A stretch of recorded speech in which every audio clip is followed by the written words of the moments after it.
A bright sunny day as the cafe filled, humming of chatters, scent of fresh coffee beans.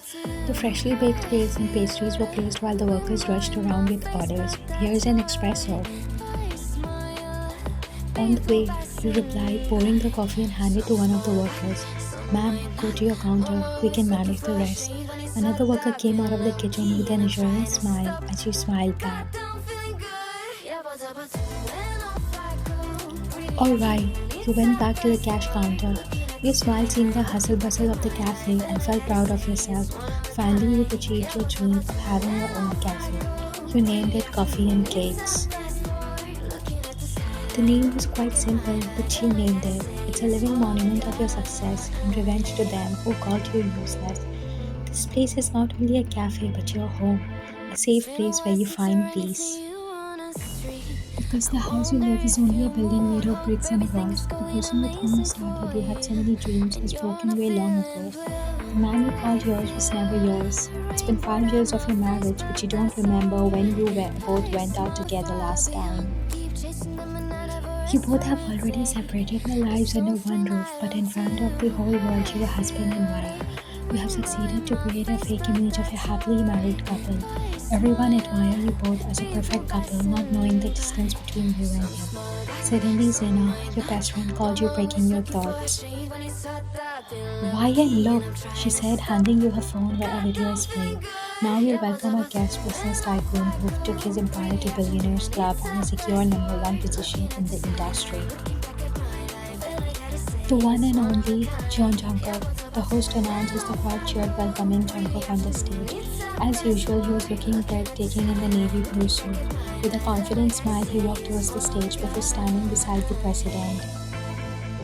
Jungkook bowed him in respect before the president handed him the award. Congratulations, Mr. John. Unknowingly, the corners of her lips lifted up, admiring your husband through the skin. How are you feeling, Mr. John? Convey in few words. He held the mic tight and sighed. Firstly, thank you to our prospective president for awarding me with this prestigious title. And I would love to thank my parents and family to support me till the end. This is just a start. We have more way to go. Your smile faded as you looked always feeling hurt. You turned off the phone and looked away. Somewhere, you hoped that he'll take your name once, but you're expecting too much, aren't you?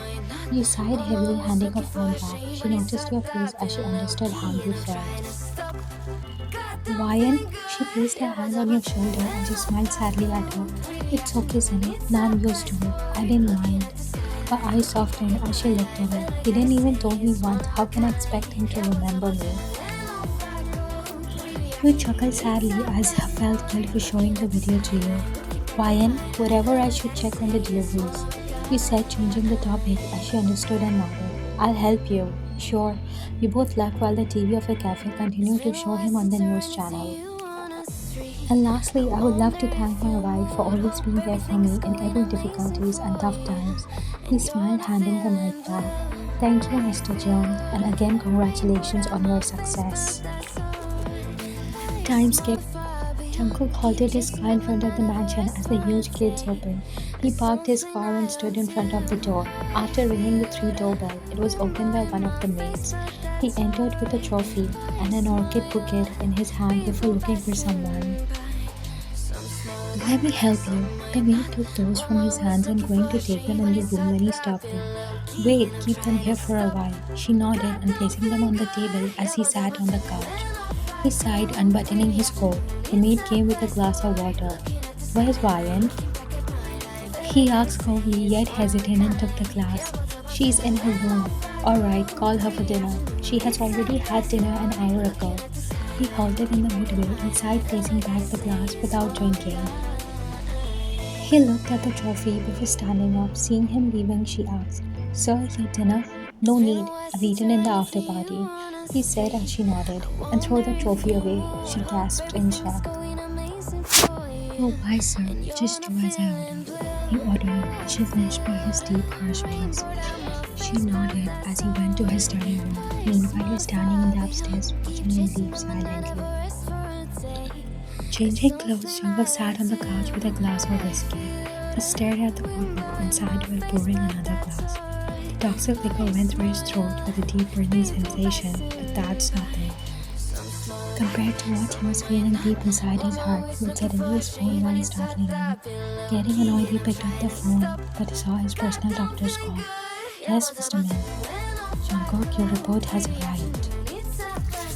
He sighed, nodding. Alright, send them. Before that, I want to talk to you personally. Jungkook's eyebrow crushed in confusion as he sat up straight. Why? What's wrong? Did something serious came in the reports? And what's that? The doctor kept silent, increasing his curiosity. Mr. Min, please. The door sighed hard before revealing the truth. You have, he said hesitantly. Glioblastoma. You've only 3 months left, Jungkook. Flashback 2019. The guards followed Jungkook out of hotel building and suddenly he remembered something. Shit, my phone. He sighed, turning his heels inside the elevator. He searched for his room keys but found out he left in the room too. Seeing no way, he ordered his guards to wait out as he went to the reception. Excuse me, miss. He turned around with a gentle smile and bowed. Yes, sir. How may I help you? Actually, I left my room keys in the room and the door has been locked. Can I have a spare key? Oh, sure. Please give your ID card. He sighed as he doesn't need to carry ID cards as everyone knows him. Still, he carries a digital one with him at home. I'm sorry, it's in my phone which I've left in my room. The smile faded as he looked at him hesitantly. Sorry, sir, but I can't give you this spare key without any ID proof. You said, and he stared at your stunned. It's the first time someone questioned his identity after being the CEO of Jeon Industries, which was #1 company of the country. He scoffed, looking at you properly. Miss, you might not recognize me. I'm Jeon Jungkook from Jeon Industries, but still you kept standing on your words. Sorry, sir, you might be from Jeon Industries, but this is a decorum. I can't break rules. He sighed, nodding. Fine then, call the manager. He didn't reply, then call the manager when the other receptionist Zaina came asked, You, what's going on? I can manage this, don't worry. But she saw Jungkook as her eyes left wide. Before she could say anything, the manager arrived. What's wrong, Miss Ryan? Sir, this man is asking for his spare key without his ID card. He said as the manager saw him and got nervous. He bowed multiple times while apologizing. Sorry, sir, it's a misunderstanding. You look at him confused. What the hell? Why is he doing like this? You asked as Zaina face palmed. Because he's Jeon Jungkook, idiot. Who's Jeon Jungkook? You asked as she gasped.